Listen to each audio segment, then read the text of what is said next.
कोभिडका कारण बन्द भएका विद्यालय, चलचित्र घर, जिमखाना लगायत सबै क्षेत्र खुल्ने। स्वास्थ्य मापदण्डको पालनामा लापरवाही भए कारबाही गर्ने सरकारको निर्णय। आइतबार शेयर बजारमा नयाँ रेकर्ड कायम। एकै दिन नेप्से परिसूचक 4% माथिले बढेर 2175 बिन्दुमा बन्द।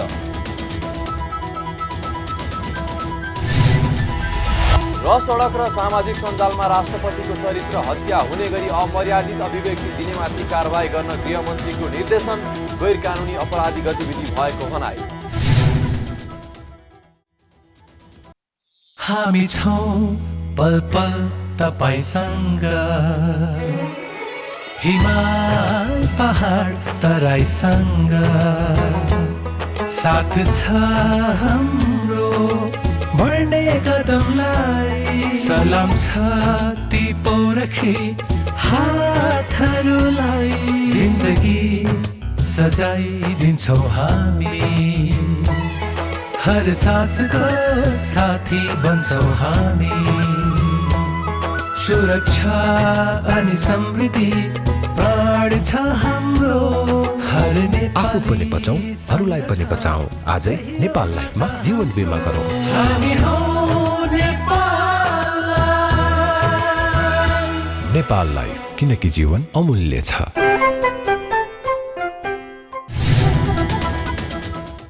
नमस्कार, कारोबार समाचारमा स्वागत छ। अब समाचार विस्तारमा। कोभिड-19 का कारण 9 महिना भन्दा लामो समयदेखि बन्द भएका विद्यालय, चलचित्र घर, जिमखाना लगायत सबै क्षेत्र खोल्ने निर्णय भएको छ। आइतबार सिंहदरबारमा बसेको कोभिड रोकथाम सम्बन्धी बनेको उच्च स्तरीय निर्देशक समिति सीसीएमसी निर्देशक समितिको बैठकले आवश्यक परेमा विद्यालय, चलचित्र घर, जिमखाना लगायतका क्षेत्र बन्द गर्न सक्ने अधिकार जिल्ला कोभिड सङ्कट व्यवस्थापन केन्द्रलाई दिएर हाललाई खुल्ला गर्ने निर्णय गरेको हो। बैठकका निर्णयहरू सुनाउँदै प्रधानमन्त्री तथा मन्त्री परिषदको कार्यालयका सचिव महेन्द्र प्रसाद गुरागाईले सरकारको पूर्व निर्णय अनुसार रोक लगाइएको सबै क्षेत्रहरूमा वर्तमान स्थितिको विश्लेषण गरी रोक लगाउन सक्ने गरी अधिकार जिल्ला कोभिड सङ्कट व्यवस्थापन केन्द्रलाई दिएर हाललाई खुल्ला गर्न मन्त्री परिषदमा प्रस्ताव पठाउने निर्णय भएको बताउनुभयो। यस्तै कोभिडको संक्रमण कम भएको बजारमा भिडभाड बढेको र आवागमन बढेको अवस्थामा नयाँ कोरोना भाइरसको संक्रमणको प्रवेश भएमा बढ्न सक्ने जोखिम र दोस्रो लहर आउन सक्ने अवस्थालाई ध्यान दिएर स्वास्थ्य सुरक्षा मापदण्डको पालना भए नभएको सम्बन्धमा नियमित अनुगमन गर्ने र लापरवाही गर्नेलाई कारबाही गर्ने निर्णय भएको पनि बताउनुभयो। नेपाल सरकारको पूर्व निर्णय अनुसार विभिन्न सेवाहरूमा रोक लगाइएको थियो र अहिलेको वर्तमान स्थितिलाई मध्यनजर गरेर भोलि स्थितिको विश्लेषण गरेर सङ्क्रमणको जोखिमको स्थितिलाई हेरेर रोक लगाउन सक्ने गरी जिल्ला कोभिड सङ्कट व्यवस्थापन केन्द्रबाट रोक लगाउन सक्ने गरी हाललाई खुला गर्न निर्णयको लागि मन्त्री परिषदमा पठाउने निर्णय भएको छ।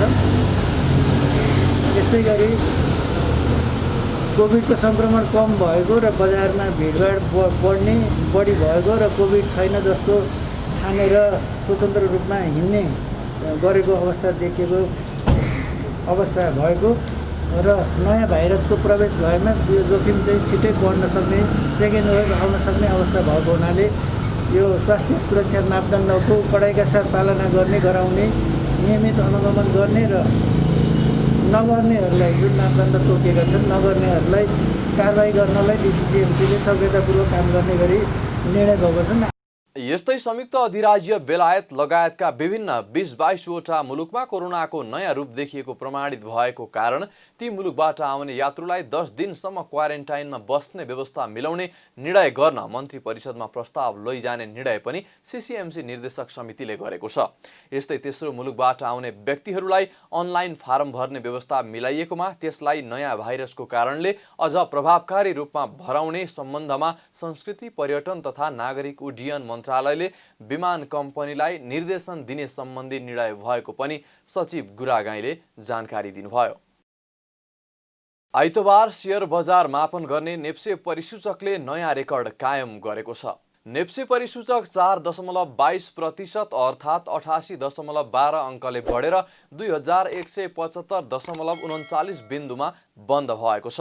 यो अङ्क अहिलेसम्मकै उच्च हो। क वर्गका कम्पनीहरूको कारोबार मापन गर्ने सेन्सिटिभ परिसूचक पनि 4.31% अर्थात् 17.18 अङ्कले बढेर 415.88 अङ्कमा बन्द भएको छ।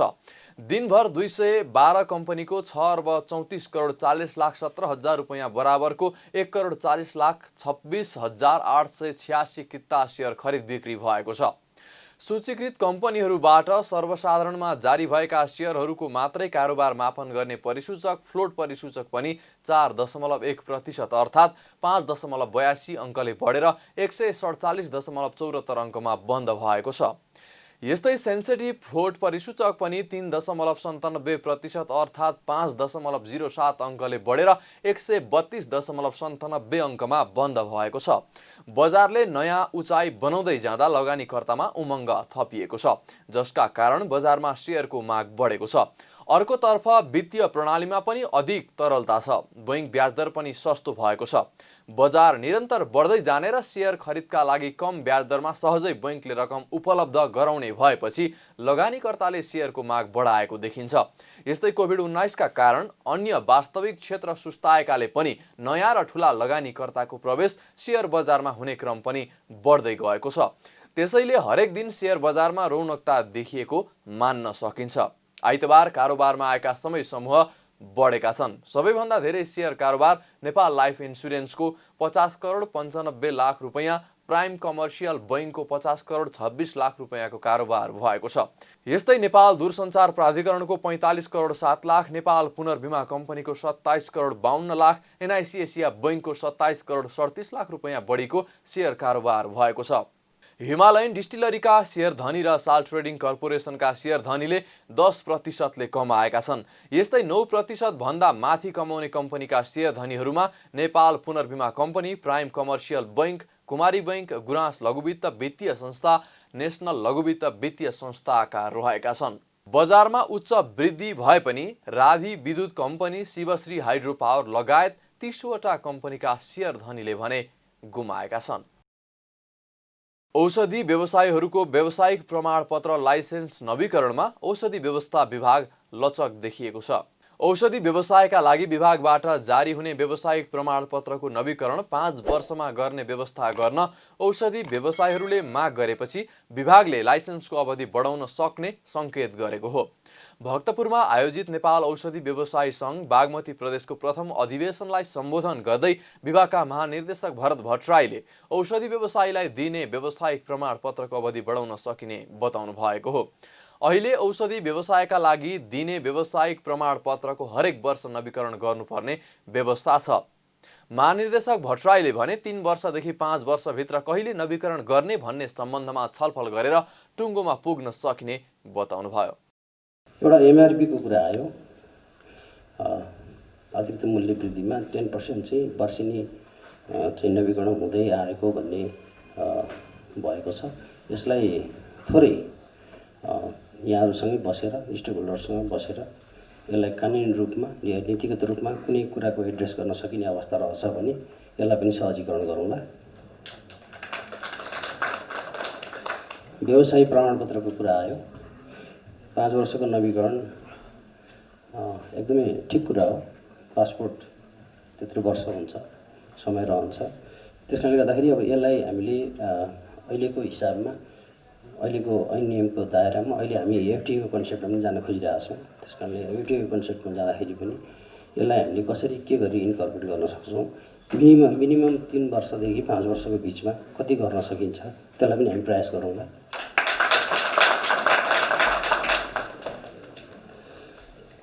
क्वालिटी सर्भिस डेलिभरीको पार्टमा यहाँहरूले पनि बिक्री वितरण आचार संहिता पनि लागू भएको अवस्था छ।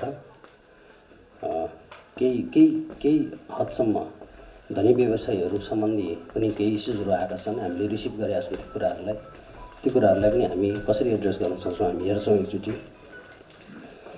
रिफ्रेसर तालिमहरू बाँकी छ भन्नुभएको छ र यहाँहरूले रिफ्रेसर तालिम गर्दा हाम्रो नेपाल सरकारले स्वास्थ्य मन्त्रालयले तोकेका मापदण्डहरू सबै सरकारी मापदण्ड अपनाएर गर्न सक्ने अवस्था रहन्छ भने त्यसलाई पनि विचार गर्नुहोला। कार्यक्रममा महानिर्देशक भट्टराईले गुणस्तरीय सेवा प्रवाहको सन्दर्भमा बिक्री वितरण आचार संहितालाई ध्यान दिएर व्यवसाय गर्न औषधि व्यवसायीहरूलाई आग्रह समेत गर्नुभयो। कार्यक्रममा नेपाल औषधि व्यवसायी सङ्घ बागमती प्रदेशका कार्यवाहक अध्यक्ष ध्रुव नारायण श्रेष्ठले खुद्रा व्यवसायी, थोक व्यवसायी र आयात व्यवसायीहरूका आफ्नै समस्या रहेकोले सबैलाई एकै ठाउँमा भेला गरी एकमुष्ट रूपमा समस्याको समाधान खोज्नुपर्ने बताउनु भएको छ। ग्रान्डी अन्तर्राष्ट्रिय अस्पतालले कोभिड-19बाट संक्रमित बिरामीको उपचारलाई निरन्तरता दिने जानकारी दिएको छ। अस्पतालले सरकारको निर्देशन अनुसार 18 शय्याको सघन उपचार कक्ष सहित 54 शय्या छुट्याएर कोभिड उपचार गरिरहेको र आगामी दिनमा पनि यसलाई निरन्तरता दिने बताएको हो। अस्पतालको 8औं वार्षिक उत्सवको अवसरमा आइतबार आयोजित कार्यक्रममा बोल्दै अस्पतालका अध्यक्ष दीपक कुँवरले कोभिड-19 संक्रमित बिरामीको उपचारलाई थप प्रभावकारी रूपमा सञ्चालन गर्ने बताउनु भएको हो। उहाँले अहिलेसम्म 428 कोभिड बिरामीको सफल उपचार सम्पन्न भएको र आगामी दिनमा पनि अत्यावश्यक स्वास्थ्य सामग्री सहित उपचार सेवालाई निरन्तरता दिने बताउनुभयो।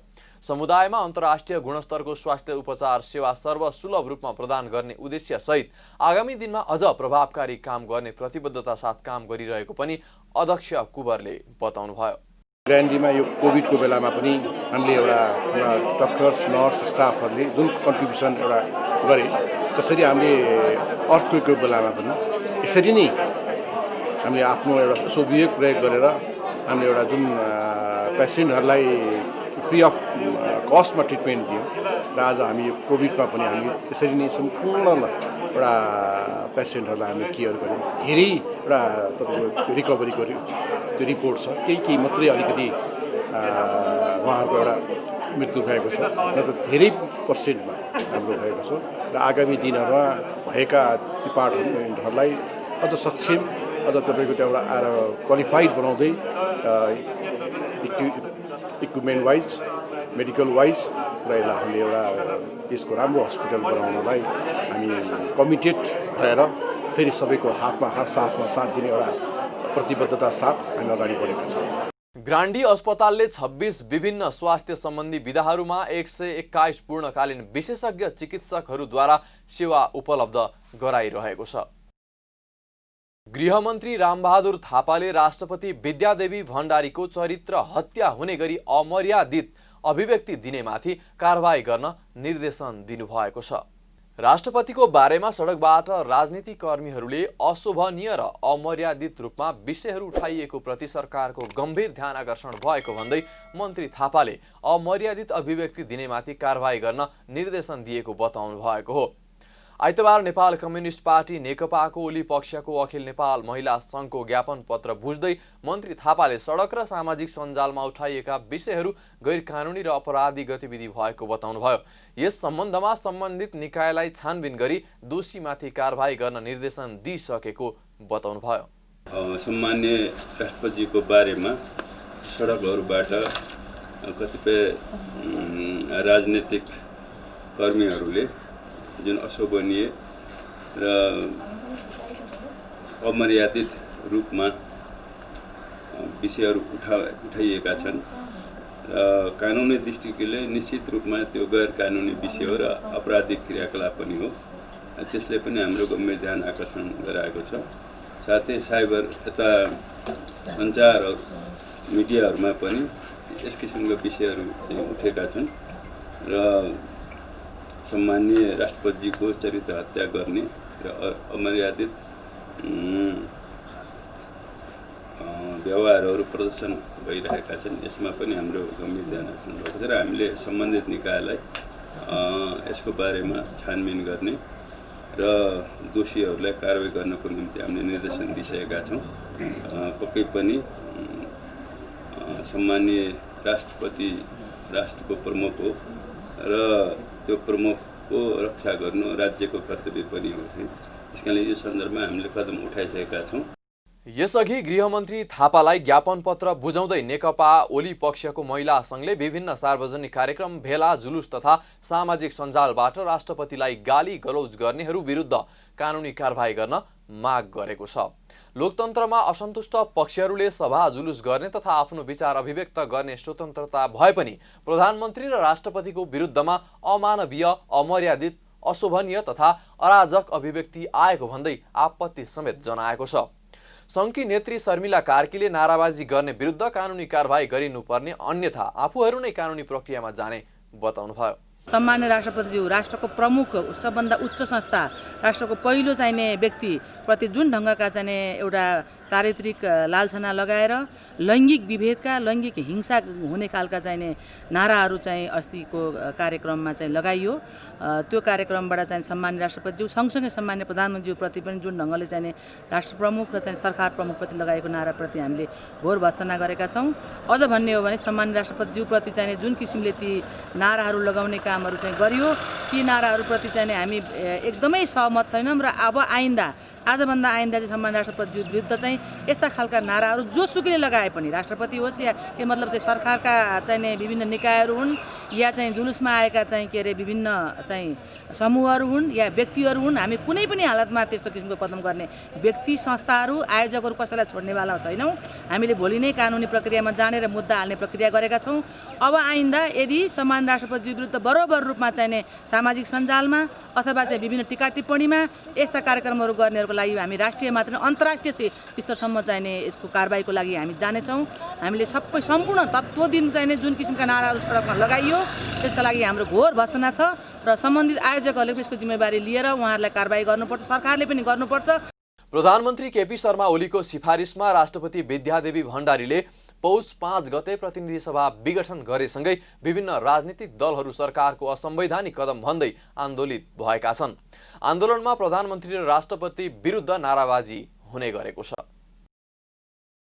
प्रतिनिधि सभा विघटन भएसँगै प्रतिनिधि सभामा कायम रहेका 37 विधेयक र प्रतिनिधि सभाले सन्देशसहित राष्ट्रिय सभामा पठाएको एक विधेयक गरी 38 विधेयक निष्क्रिय बनेका छन्।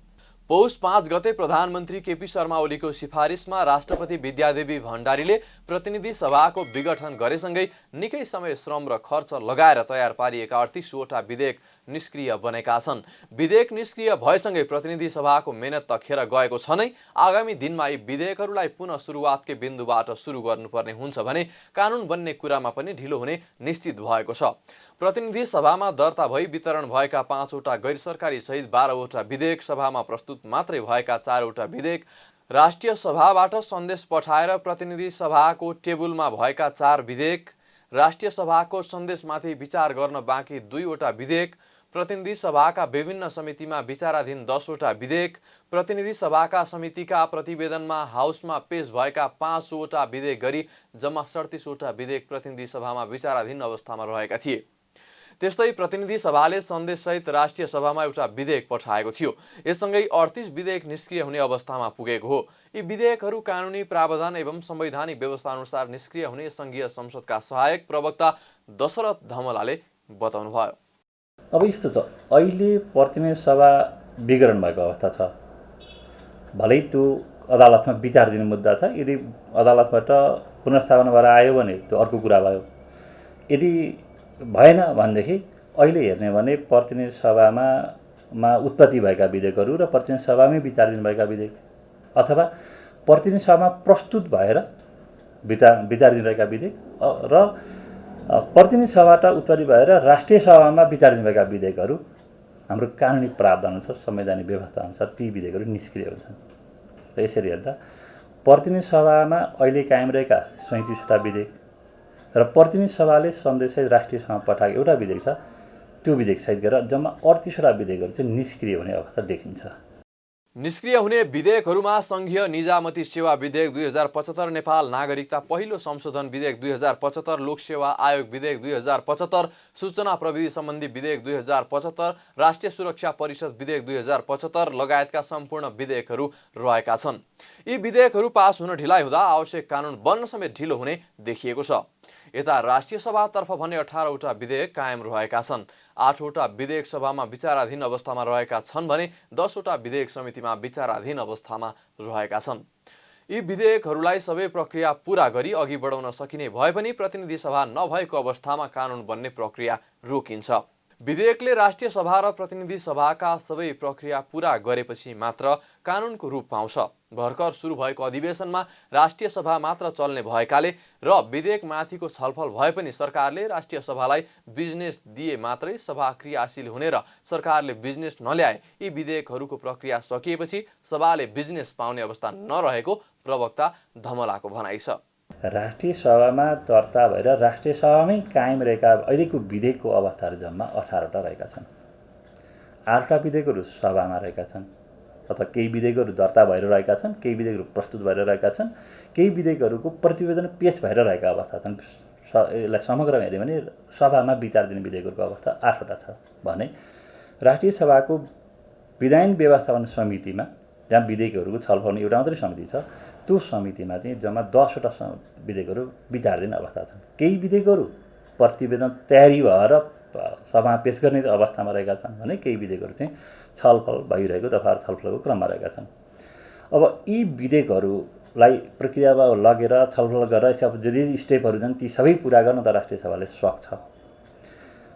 एउटा हाम्रो बाध्यता के छ भनेदेखि यो हाम्रो नेपालको अथवा समग्र पार्लियामेन्ट्री सिस्टमकै हेर्ने भनेदेखि संसदलाई चलायमान गराउने काम भनेको चाहिँ सरकारको।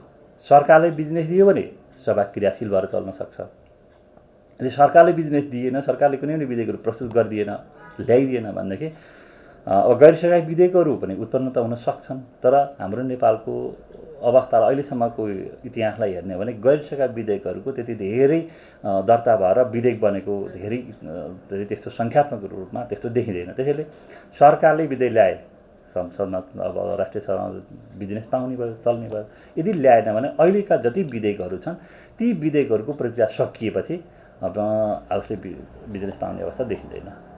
यसरी निकै रकम, समय र स्रोत साधन खर्चेर तयार गरी छलफल गरिएका र पास गर्ने दिशामा अघि बढेका विधेयकहरू निष्क्रिय हुँदा यसको व्ययभार राज्यलाई निकै पर्नेछ। आगामी दिनमा पुनः सुरुवातको बिन्दुबाट विधेयकको प्रक्रिया अघि बढ्ने हुँदा उति नै खर्च र समय लाग्ने देखिन्छ। कारोबार समाचारमा अब सुन चाँदी र विदेशी विनिमय दर सम्बन्धी जानकारी।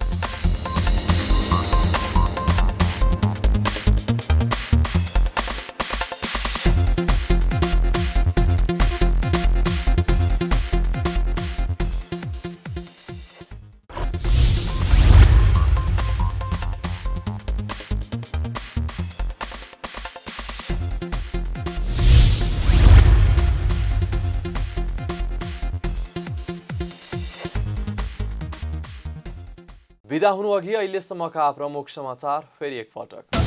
कोभिडका कारण बन्द भएका विद्यालय, चलचित्र घर, जिमखाना लगायत सबै क्षेत्र खुल्ने। स्वास्थ्य मापदण्डको पालनामा लापरवाही भए कारबाही गर्ने सरकारको निर्णय। आइतबार शेयर बजारमा नयाँ रेकर्ड कायम। एकै दिन नेप्से परिसूचक 4% माथिले बढेर 2175 बिन्दुमा बन्द। र सडक र सामाजिक सञ्जालमा राष्ट्रपतिको चरित्र हत्या हुने गरी अमर्यादित अभिव्यक्ति दिनेमाथि कारबाही गर्न गृहमन्त्रीको निर्देशन। गैर कानुनी अपराधी गतिविधि भएको भनाई। कारोबार समाचार सकियो। हामीलाई बिदा दिनुहोस्।